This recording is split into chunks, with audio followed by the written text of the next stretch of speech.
Hi guys, sorry I've not done a bridging video this week. I've got, well, we're sort of moving a load of stuff in my house just now, and my study's full of stuff, and it's amazing how much it puts you off just doing something when you don't have the space to go and do it. So, I've got my computer set up, it's got the webcam, it's got the microphone, I can close the door and I can go and do things in there. And we've stuck some stuff in there for a few days that I need to clear out. And suddenly I was like, I've not done the bridging video, and it's because I've just not had the space there. It's really odd.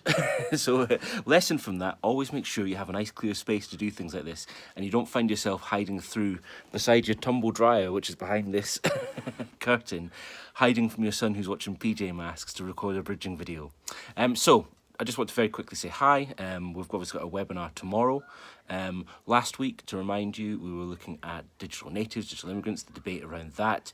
We're thinking about digital capabilities, and we're looking at the Just Digital Capabilities framework as a framework of lenses to sort of critique our students and understand a bit better the digital capabilities and skills that they need to study, to work, and to develop as students when they're working with us. And also looking at that lens as a way that we can look at ourselves, look at our colleagues, that sort of thing. We did the activity with the worksheet, what does a digital student look like, that sort of thing. So hopefully that gave you some sort of groundwork for your first blog post. Now, your blog post, just to be very, very clear, we're handing in a draft of that. Okay, so it's not it's not mandatory. It's not a sort of a marked deadline or anything like that. It's just if you want to get a bit of feedback, you're going to hand in a draft of that next week. Okay, so not before tomorrow's webinar, but before the next webinar when we move into topic 2, which is about flexible learning and digital learning approaches.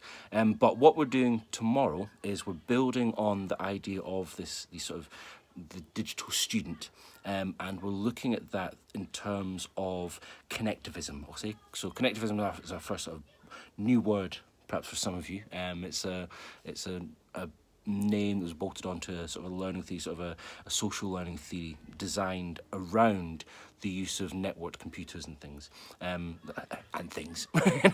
it's a way. It's very much associated with online learning.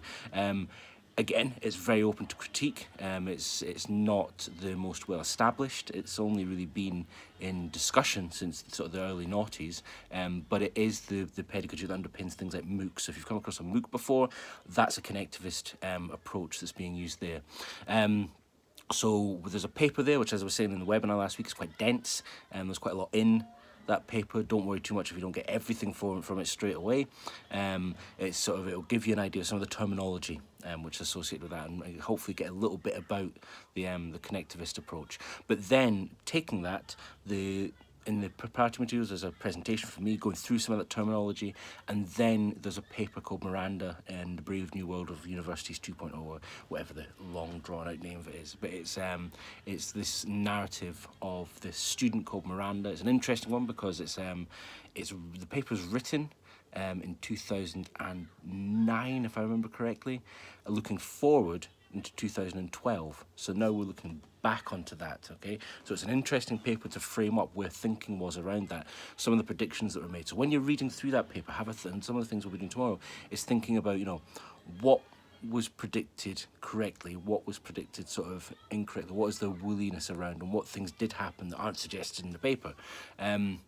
So yeah, there's this narrative of the student on her way to a university class, and the way that she's connecting with everyone around the world, and how we can see some of the predictions in that paper.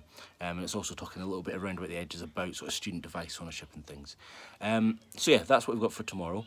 So in advance of tomorrow, you're just running through those preparatory activities, and then in the webinar tomorrow, we're going to spend a bit of time just doing a bit of Q&A around the session, or around the preparatory materials, as we did last week.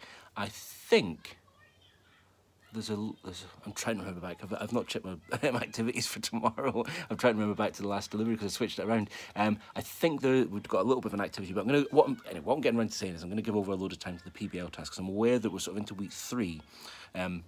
Into week 2, but the third webinar technically, and we've not really had much of a chance to look at this PBL task yet.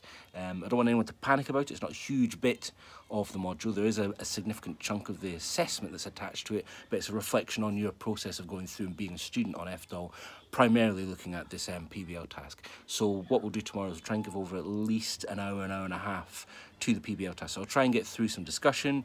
If we've got time, we'll run through an activity, we'll have a break, and then the rest of the time we'll all be there for the PBL task. During that time, you can either stay in the webinar and you can work in breakout rooms. I'll hang out in the main room and I'm there to ask questions and things, or come into your breakout room and have a discussion with you. And you know, generally just sort of answer any questions that you have. But I mean, during this PBL time, you can go off and explore other systems to connect with each other. So if you want to go off and build a Padlet wall together, but not actually be connected in the webinar, that's absolutely fine. Okay, this is your time to still use for learning. It's to connect, but you don't have to connect through the platforms that I'm providing. If you want to do a Microsoft Teams meeting, for example, if anyone's used that, then you can go off and use that. We can discuss about that in the webinar. Anyway, I better go off because I've got to get my son ready for nursery and then going to work on a nice rainy day. Yeah, just looking out at my garden out the window there. It's all a little bit rainy. Right, okay, I'll see you in the webinar tomorrow.